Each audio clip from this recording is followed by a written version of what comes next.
So the topic is the one body. And sorry, starting something. I love this idea from the CSL summary for today's topic. And they had wrote, our bodies are more than containers walking our consciousness around. They are the exact point in space and time where we are pressed from limitless possibility into perfect and precise expression. Our bodies are that point of uniqueness in God, that point of individualization within spirit. It is part and parcel of our consciousness individualization. All the wisdom available from spirit to and through our mind is also available to and through our body. That's the oneness of who we are as expressions here in this world. So why not tap into that wisdom? If we can learn the language of our body, we can listen to its guidance and experience life more fully and authentically. And the good thing is we don't have to start from scratch to learn this language. There are so many resources out there. And Louise Hay wrote a book called You Can Heal Your Life. And within this book is an extensive list of physical conditions or problems with the probable thought cause, and then a new thought pattern or information that you can embody to help alleviate that cause. I remember I had some issues with my teeth. So I had got this great idea. I'll go to the book, find out, what could be going on, because this condition had been lasting quite a while. And I found that the probable cause was indecisiveness. So I had to think about that. And I have to admit, I was having trouble making a decision, or rather, I was avoiding making a decision at the time. And noticing this problem with my teeth and looking for an understanding of what's going on, it brought this avoidance to my attention so that I could address it. There's a lot of relevant, interesting connections between what's going on in our body that she lists in this book. And I've always had trouble with my knees, and I was not surprised, based on how strong my ego is, that the knees were about pride and ego. Like that, whoa, okay, so I've got to tone that baby down. So it's a great resource. And Louise's interpretation is not the be all and end all, but it's a good place to start when you're having issues with your body, especially the chronic issues. And I found it helpful many times. And even though sometimes I didn't fully resonate with the probable cause, it still got me thinking. And I was letting my body know I was paying attention. I was willing to find out what was going on. I was opening to that wisdom inherent in my body. There's a lot of techniques to tap into your body. Some a little more complicated, others just really simple. One technique that I've used is applied kinesiology. It's using yes/no statements with muscle testing. And in that, basically a weak muscle response is a no answer, and a strong response is a yes answer. Now, you can work with another person, or you can do it by yourself. When we're working with another person, it's usually, you'll stick your arm out and hold it strong, and then have the statement, and they'll press down. And if it's a true statement about you, that statement resonates with who you are and how you are, your arm is not going to go down. It's going to let you know that this is the truth. But if it's not true, it'll feel weak. So it's a wonderful yes/no tool. And you can do it on your own. There's a lot of muscle testing techniques. People will test with their 2 fingers. The easiest one to start with is with your middle finger and thumb, and then interlock them. And when you state your belief, what you believe is true, and try to pull, if it's true, it will stay. If it's not true, it's just going to break through. And I found that in doing this testing, your body doesn't lie. I did try to trick it because I wanted a specific answer. I asked a friend to help me muscle test, and I tried every statement I could think of to get a yes that would confirm that what I was planning to do was for my highest good. I wanted some justification to know that something that I knew I shouldn't do but intended to do anyways was actually good. I was trying to trick my body, but every answer was no. And let's face it, with yes/no questions, we usually know or have a pretty good idea of what the answer is. And that's using it to validate what we believe. And every once in a while, it'll be, no, you're a little off base here, if we trust it. I have to admit, when I self-test, some days I have more confidence in my answer than others. Because when I'm self-testing, I am the only one doing this. And I sometimes doubt because I think my ego can get in there. And so I just go, I ask, and if it's like a surprise or I'm not trusting it, then I'll go, really? And go, okay. And it's like that double check. But I'm still tapping into the wisdom of my body to just get that clarity. When I think about that wisdom, I think the best way is to start a conversation. If your back is bothering you or hurting, just kind of go in and focus on that area and ask why. Ask what's up, and then wait for the answer. How deep you want to go is up to you. And you can stop, ask and okay, you twisted wrong. And that may be all you need to know, because couldn't figure out why it was hurting. But if it's a chronic pain, then you may want to sit longer and wait for a deeper understanding of why your body is acting this way. What is the underlying cause of this pain? Because there may be a mental or emotional or spiritual component. And what's wonderful is this is really the same as putting the question to the universe and listening for an answer.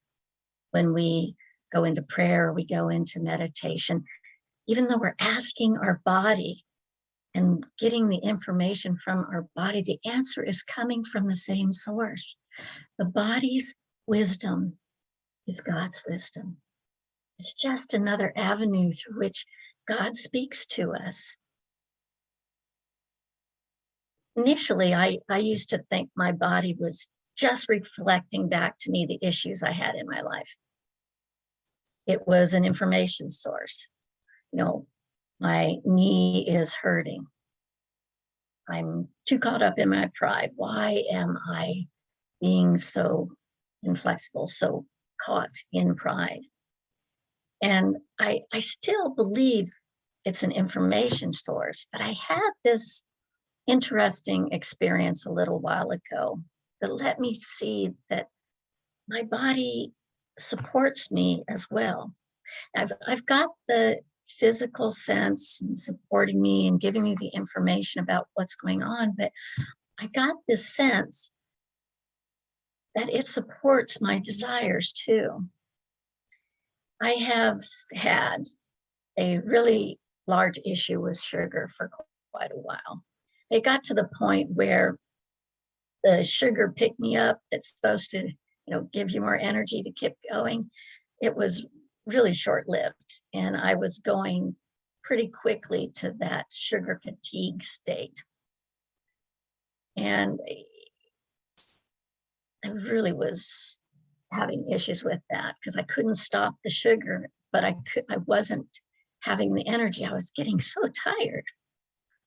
When I look at my intake of sugar, chocolate is my biggest challenge, but any form of sugar will work if I'm kind of jonesing for it. I've tried to go cold turkey and eliminate all sugar, and I found it just didn't work. It felt like my body fought me the whole time.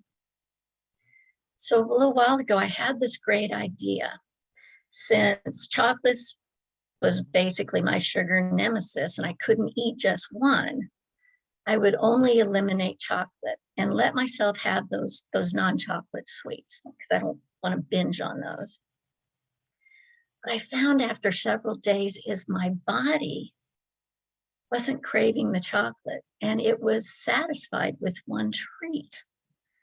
I felt I was being rewarded and supported because I honored how my body responded in the past. And I shifted and tried a less drastic approach to eliminate something that my body didn't really want anymore. And so I was rewarded with more energy and focus. I didn't have that feeling that my body was fighting me. It felt like it's working with me. And I know that it was probably just a natural response of my body to having less sugar in my system. But the feeling I got was that my body was supporting me in this decision to handle this sugar problem. And I had this profound realization, this aha moment that my body doesn't work for me. It works with me. Isn't that how God works? I know everything is for me and God is for me on that level, but in the creative process of life, God works with me. There's this continual process of inspiration and action. In the Science of Mind text, Ernest Holmes writes, the physical body exists that the soul may function on this plane. When I work with my body, there is that continual process of inspiration and action.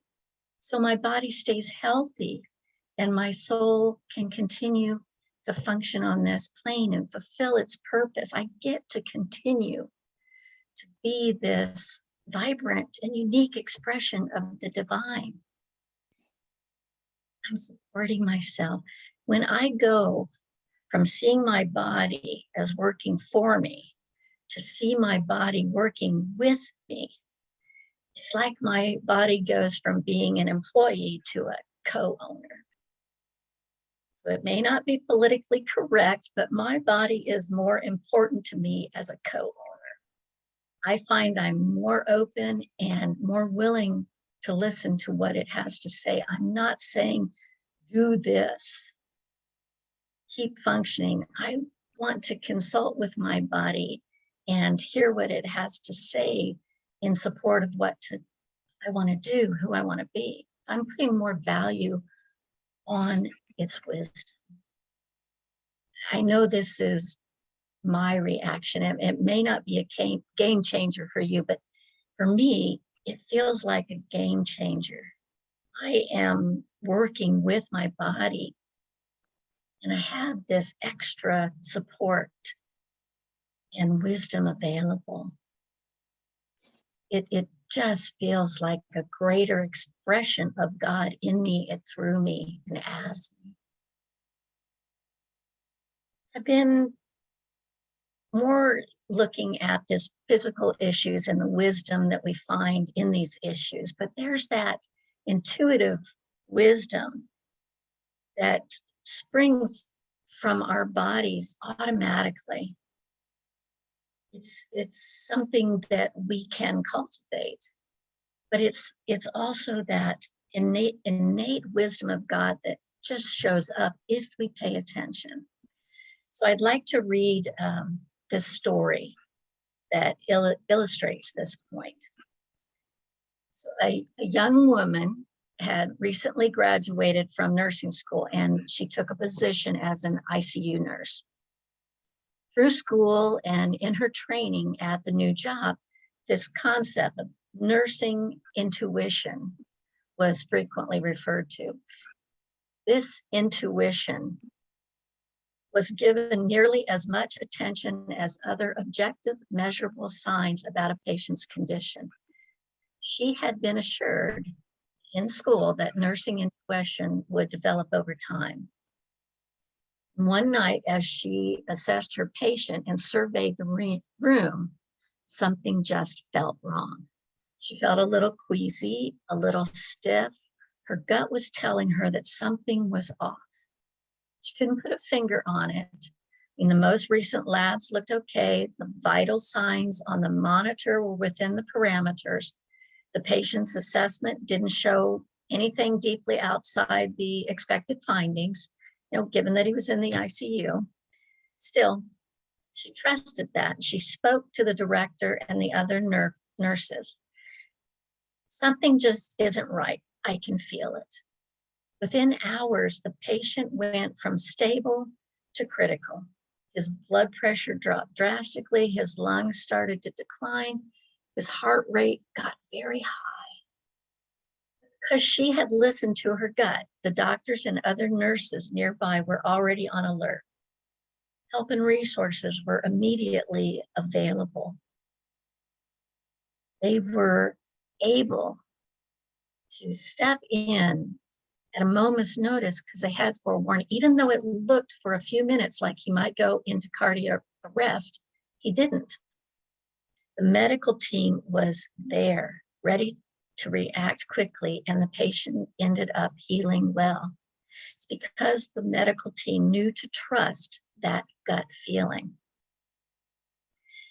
Listening again to how she described her feeling, something just felt wrong. She felt a little queasy, a little stiff. Her gut was telling her that something was off. I'm pretty sure that we've all had that gut feeling. It may not show up as queasy or stiff, but you recognize it. I can remember a time I had that feeling as a tenseness in my chest. In my case, I knew something was off about a person that had joined our group of friends. And I knew that they couldn't be trusted.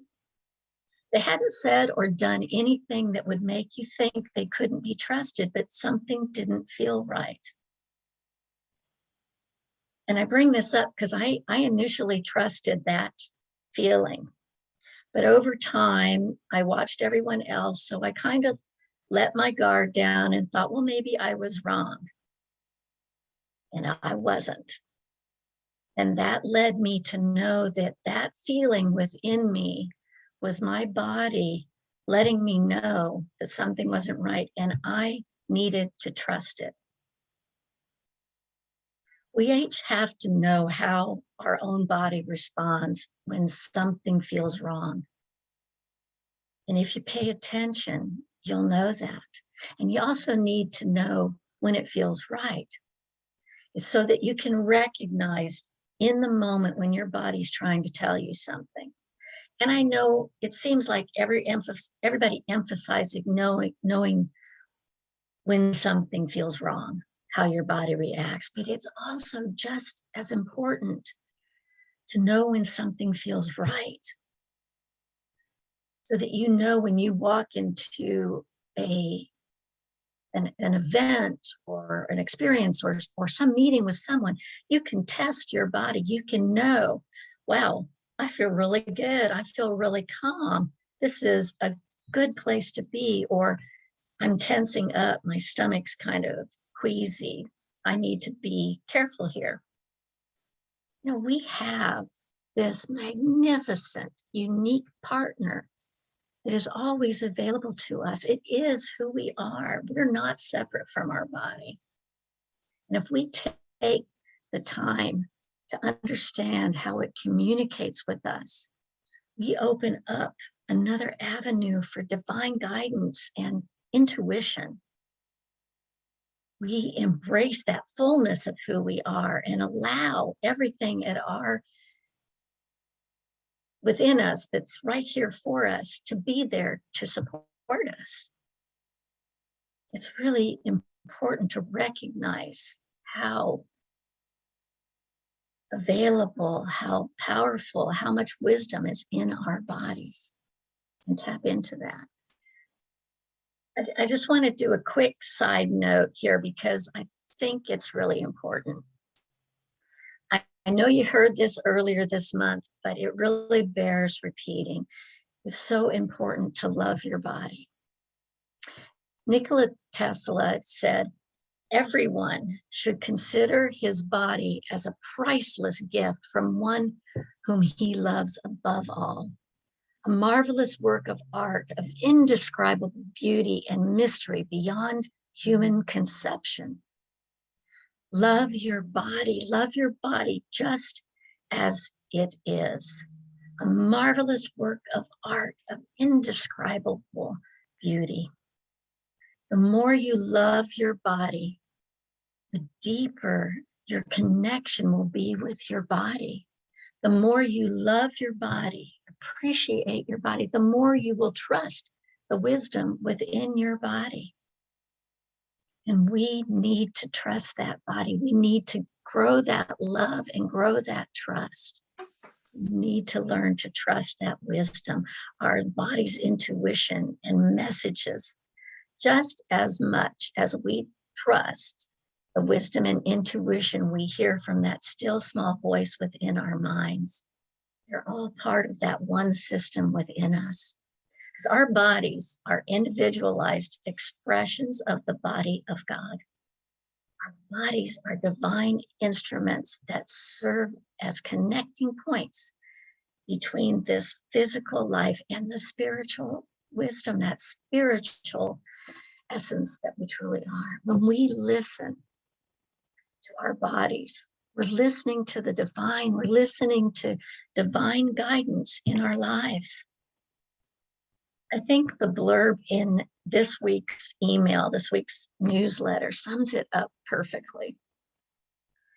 By loving and listening to the body and using it to connect our minds and hearts, it offers a direct and clear path to the divine experience. And I'd expand it to that direct and clear path to divine wisdom. So I invite you to take time this week to love your body and to really pay attention to your body. Be curious and listen to what it's telling you. Recognize when it's warning you and when it's saying go for it, that this is a marvelous time. When you follow this advice, just watch what happens. Things will be so much clearer. You will have so much more confidence. It's just such a wonderful support system. Take that time to love your body and really pay attention this week and follow what's advice.